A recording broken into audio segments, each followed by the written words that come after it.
Salam alaikum. On va parler aujourd'hui de la charte d'éthique et de déontologie universitaire. C'est quoi une charte en arabe? C'est le mithaq. Le mithaq اللي يحكم les étudiants, les enseignants, tous les travailleurs de l'université. هذه هي اللي نسميوها la communauté universitaire. Donc, la communauté universitaire est censée faire de cette charte un guide de la vie universitaire.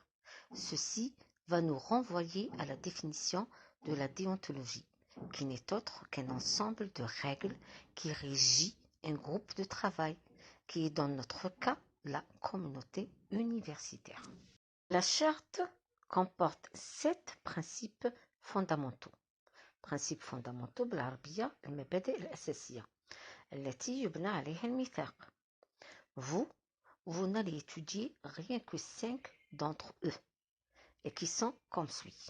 Le premier principe, c'est l'intégrité et l'honnêteté. L'enseignant doit être intègre, l'étudiant aussi, le travailleur également. Ce qui signifie un refus total de la corruption sous toutes ses formes. Par exemple, un enseignant qui proposerait un sujet contre une poignée d'argent est un enseignant corrompu. Un étudiant qui proposerait des services ou autres pour réussir est un étudiant corrompu. La même chose pour l'administrateur. Donc, ils doivent tous être dotés d'intégrité et d'honnêteté. Le deuxième principe est celui de la liberté académique, c'est-à-dire exprimer son point de vue et critiquer le sujet si ça nécessite une critique, sans craindre la moindre sanction. Bien sûr, tout ça dans les mesures de respect. Un respect mutuel, évidemment. Respect mutuel هو الاحترام المتبادل. نحترمك وتحترمني.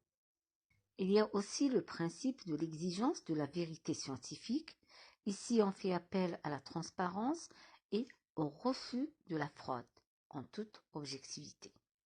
Un dernier principe est celui de l'équité, qui exige de notre part d'être objectif et impartial quand on évalue des promotions ou qu'on recrute des gens ou qu'on les nomme. La charte universitaire aborde plusieurs droits et obligations, ceux de l'enseignant-chercheur, de l'étudiant et bien sûr ceux de l'employé à l'université. Mais dans mon cours, je demande toujours à l'étudiant qu'il apprenne par cœur ses droits, ainsi que ses devoirs, et qu'il jette un coup d'œil sur ceux des 2 autres catégories. Pour les droits de l'étudiant, on citera le droit à un encadrement de qualité. Donc, tout étudiant en Master 2 n'a pas à craindre de ne pas avoir un encadreur, ni de se stresser. Le deuxième droit est celui du programme du cours, qui doit lui être remis au début de chaque semestre. C'est ce que je fais avec mes étudiants. Vous trouverez vos cours sur la plateforme Moodle des premiers jours du semestre.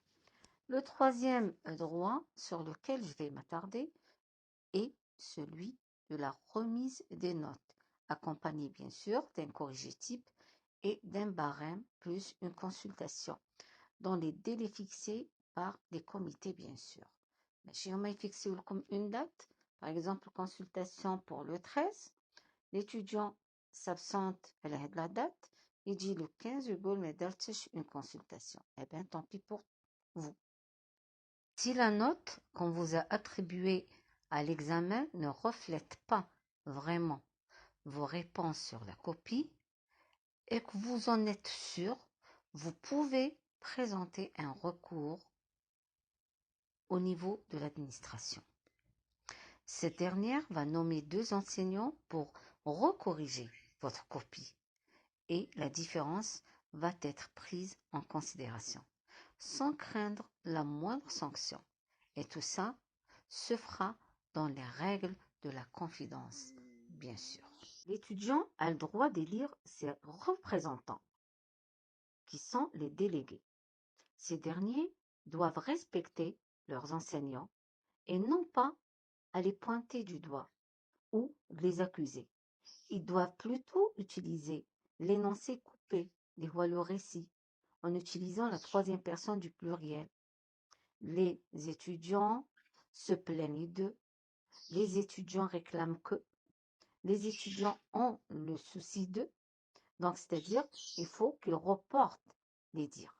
معناها كي يجي لو ديليغي يهضر في ان سي بي ماشي هو اللي يتم لونسينيون نقولو نتا ما درتش هكا نو يقول لي زيتيديون يقولوا بلي ما يفهموش هذيك لا بارتي ولا عندهم دي ديفيكولتي فيها لي زيتيديون خايفين من تيل و تيل شوز ديما يهضر على لسان لي زيتيديون باسكو هو لو ريبريزونطون دو ليتيديون ما يهضرش على لسانه هو. Comme l'étudiant a des droits, il a aussi des devoirs. Je tiens à rappeler parmi ses devoirs qu'il n'a pas à tricher ou frauder ou plagier ou. On veut produire des cadres compétents et non pas des cadres vides. Et pour terminer, je tiens à rappeler que tout étudiant qui manquerait à ses devoirs doit comparaître devant un conseil de discipline et les sanctions varient. Ils peuvent même aller jusqu'à l'exclusion. Donc attention, attention, attention.